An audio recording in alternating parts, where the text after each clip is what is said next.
हम परिसर अध्ययन का पाठ 21 सामूहिक जीवन के लिए एक प्रबंध।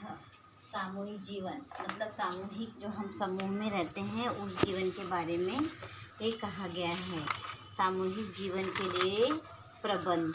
अब जैसे हम अपने परिवार में रहते हैं और परिवार के बाहर जब हम जाते हैं तो घर के बाहर जब हम जाते हैं तो हमारा जीवन सार्वजनिक हो जाता है। हाँ बच्चों, तो उसके बारे में है। अब जैसे देखो ये चित्र जो दिखाया गया है, इस चित्र में बच्चों ध्यान से देखो क्या क्या दिया हुआ है। पानी की टंकी है, स्कूल है, पुलिस थाना है, बस सुविधा है, फिर बाद में शौचालय है, स्विमिंग पूल है, इत्यादि सारी सुविधाएं दी गई हैं। अभी जैसे कहीं पे डांस होता है, नटराजन मतलब कुछ भी बोलते हैं ना, स्टेज वगैरह होता है, मंच रंगमंच है जहाँ पे नाटक वगैरह होता है, सब सुविधाएं हैं। तो ये सारी सुविधाएं सभी के लिए होती हैं, इसीलिए इनको सार्वजनिक सुविधा कहा जाता है। सार्वजनिक सुविधा का अर्थ होता है हम सब लोगों के लिए किए गए ये प्रबंध। सार्वजनिक सुविधा का अर्थ है प्रबंध और व्यवस्थाएं। हम सार्वजनिक जीवन में परिवहन, पाठशाला, दवाखाना जैसी सुविधाओं का उपयोग करते हैं और ये सेवाएं सभी के लिए होती हैं। चाहे गरीब हो, चाहे अमीर हो, चाहे कैसा भी हो, सभी के लिए होती है और इन सुविधाओं का हमें जिम्मेदारी के साथ उपयोग करना चाहिए। अभी क्या तुम जानते हो बच्चों कि प्रत्येक गांव के लिए एक ग्राम पंचायत होती है। 1 मई 1960 के दिन महाराष्ट्र राज्य का निर्माण हुआ। उस समय महाराष्ट्र में कुल 21,636 ग्राम पंचायतें थीं और 2010 के अंत में यह संख्या बढ़कर 27,993 हो गई।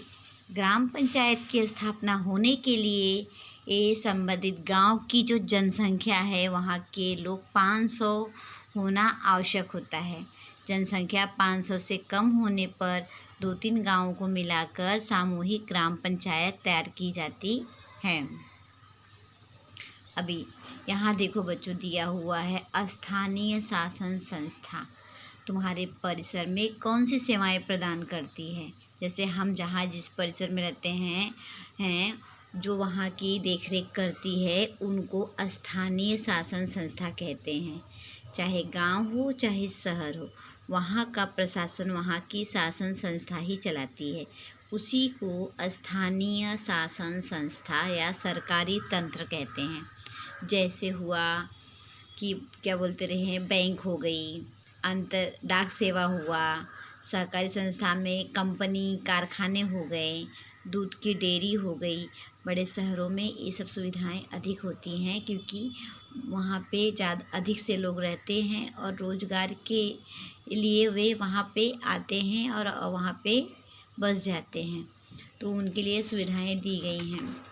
जैसे बच्चों गांव हो गया, गांव का प्रशासन ग्राम पंचायत देखती है, नगर का प्रशासन नगर पालिका और बड़े शहरों का प्रशासन महानगर पालिका देखती है। अभी ये जो सभी संस्थाएं हैं ये हमें क्या प्रदान करती हैं।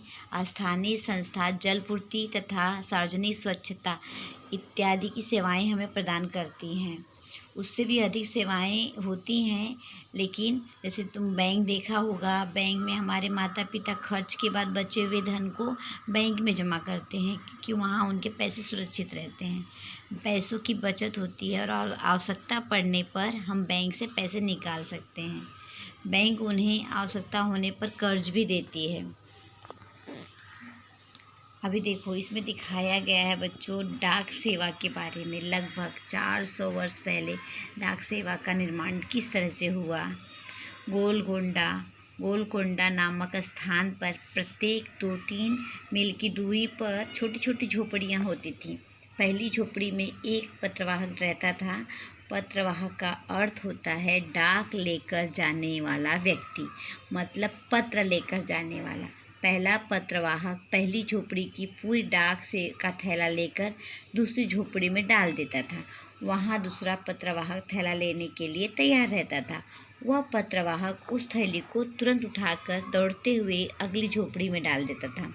डाक ले जाने की व्यवस्था इस विधि से की जाती थी। ऐसी व्यवस्था को ही डाक व्यवस्था कहते हैं। अब देखो बच्चों, तुम क्या करोगे, इसमें देखो दिया हुआ दूसरे पैरा, नल की टोटी, अगर नल में टोटी नहीं लगी रहे तो पानी ख़राब हो जाता है। तो इस तरह से कुछ बच्चों ने मिलकर अपने गांव में, उनके गांव में टोटी नहीं लगी हुई थी नलों में, जिससे पानी बहुत बर्बाद होता था, तो उन्होंने पत्र लिखकर, सब कुछ लिखकर उन्होंने अपने गांव में टोटियां लगवाई और पानी की समस्या का समाधान किया। अगर आपके आसपास पानी बह रहा हो, नल खुला हो, तो आप क्या करोगे बच्चों? नल की टोटी को बंद करोगे, पानी को व्यर्थ न होने दोगे। पानी हमारे लिए बहुत ही ज़रूरी होता है। तो इस तरह से हमने इस पाठ में क्या सीखा? सार्वजनिक सुविधा का अर्थ है सब लोगों के लिए दी गई सेवाएं। गांव का प्रशासन ग्राम पंचायत देखती है, नगर का प्रशासन नगर पालिका देखती है, और बड़े शहरों के प्रशासन के लिए महानगर पालिकाएँ होती हैं। सार्वजनिक सेवा सुविधाओं का उपयोग सावधानी से करना चाहिए। बैंकों में हमारे पैसे सुरक्षित रहते हैं। हम पूरे विश्व में कहीं भी पत्र भेज सकते हैं। लोगों के पारस्परिक सहयोग द्वारा निर्मित संस्था को सहकारी संस्था कहते हैं। तो अभी हम बच्चों स्वाध्याय हल करेंगे।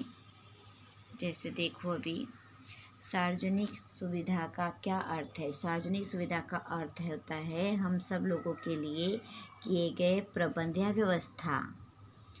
सार्वजनिक जीवन में हम किन सुविधाओं का उपयोग करते हैं? सार्वजनिक जीवन में हम परिवहन, पाठशाला, दवाखाना जैसी सुविधाओं का उपयोग करते हैं। स्थानीय शासन संस्था कौन कौन सी सेवाएं देती है?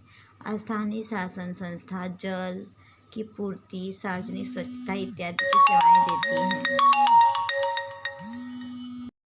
रिक्त स्थानों की पूर्ति करो।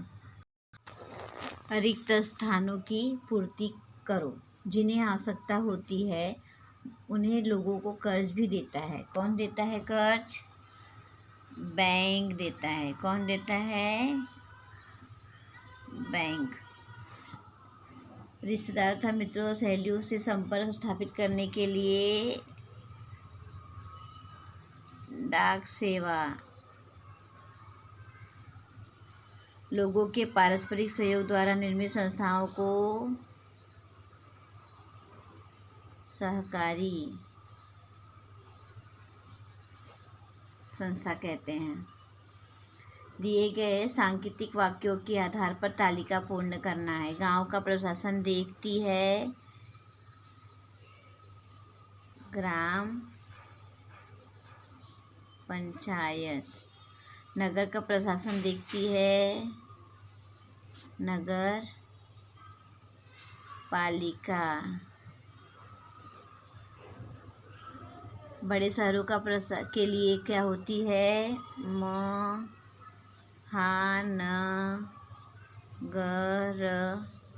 पालिका। तो बच्चों, इस तरह से हमने इस पाठ को पढ़ा, और आप भी अच्छे से पढ़ो, समझो और इसके प्रश्न उत्तर और स्वाध्याय लिखो और याद करो। धन्यवाद बच्चों।